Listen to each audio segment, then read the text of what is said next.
perhaps we can continue with this point in referring to your discussion of the Declaration of Independence, which I found to be a really subtle but kind of devastating argument about the phrase, the laws of nature and of nature's God.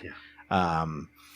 And you make the case that the word nature actually has a polemical function, which ultimately serves to emancipate the political order from God, from a God with any real authority. Mm-hmm. So perhaps we can start with nature itself and then talk about what nature's God actually means. Yeah. Yeah. One of the best sources on the question of the meaning of nature is this short essay, short but very dense essay by Robert Spemann, which is published in the Robert Spemann Reader of Oxford University Press. It's an excellent presentation, and he points out there that the pre-modern notion of nature always understood nature to be analogously related to other things. So the most obvious would be something like nature and culture, that in one sense we distinguish what's natural from what's cultural, but we also recognize that from another perspective, they're not opposites simply because culture is expression of human nature. And in fact, as he shows, this what we might call an analogical conception of nature implies that nature is not closed off to meanings that transcend it, but in fact it has this, it gets taken up into ever higher levels of meaning, and flourishes in those. And so from that conception of nature, you understand that culture has a significant role to play. Culture, and therefore all human institutions, have a significant role to play in the meaning of nature.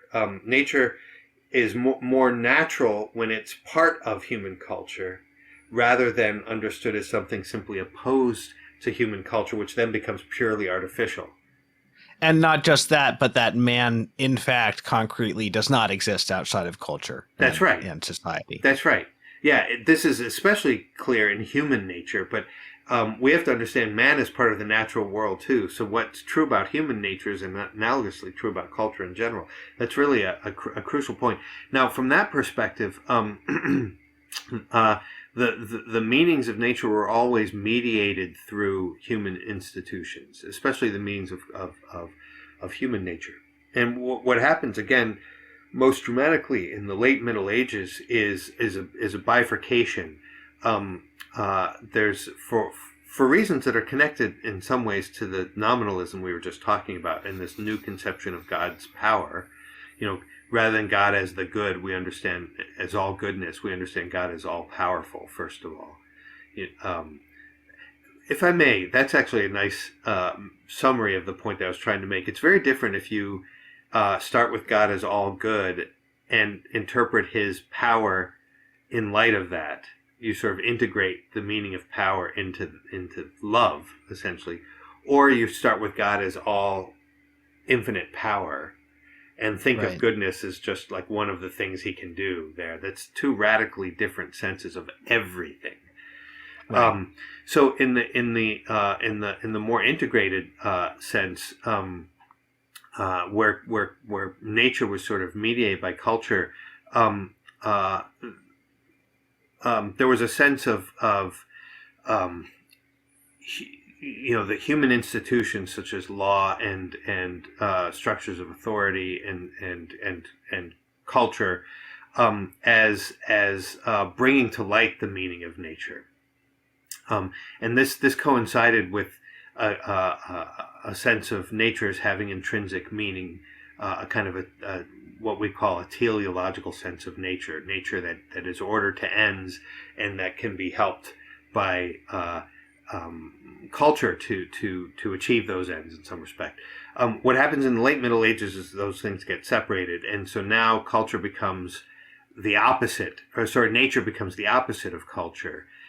It is interpreted as being totally and perfectly self-contained, and in fact, especially in certain contexts, the political context being one of those, it comes to mean the sort of polemical opposite, that which uh,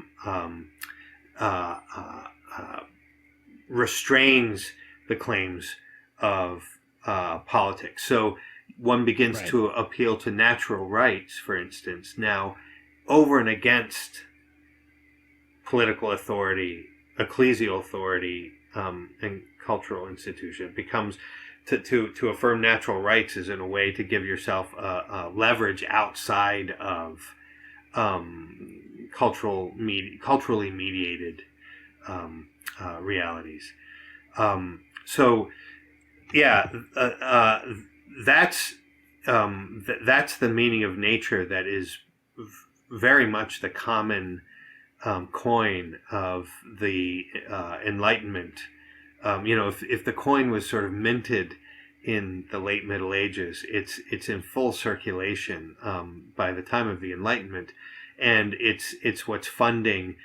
I apologize for all the financial metaphors here, but it's sort of what's funding the vision of the founders who seek to establish a political order that's outside of the preceding traditions of any sort. I mean, they were quite excited about this experiment. And, if that's the case, then the ultimate principle can't be a historically mediated one. It can't be the God who has, in fact, revealed himself in history. It can't be the God of the church. Right. It has to be God now in this purified sense that's abstracted from history. Yeah. And that's nature's God. Not all of the founders had exactly the same vision of things. Some of them wanted, more explicit references to Christianity. That was very clearly Jefferson's vision, but they weren't all on board with that. But it seems to me even the ones that were more insistent on recalling the Christian dimensions of political authority, it was still not in this robust sense at all that we're talking about. Right. And so then when you talk about nature's God, it goes back to what we were talking about before, actualizing a potency, precisely qua potency. And you ask in the book, is nature's God an actual authority? Arguing that nature's God is essentially meant to be a genus that potentially includes any number of different versions of that, especially within different Christian denominations, to be fair, Right. that the founders imagined people living in this country would want to worship and would all recognize as an authority that made these abstract laws that we can all recognize as a bare minimum. But nature's God, as we were talking about before, a generic God doesn't exist. Right. As you refer to Aristotle, pointing out a genus doesn't actually exist. It only has concrete existence in specific individuals, Right. and much more the case when there's only one possible God. Right. There is no genus God at all.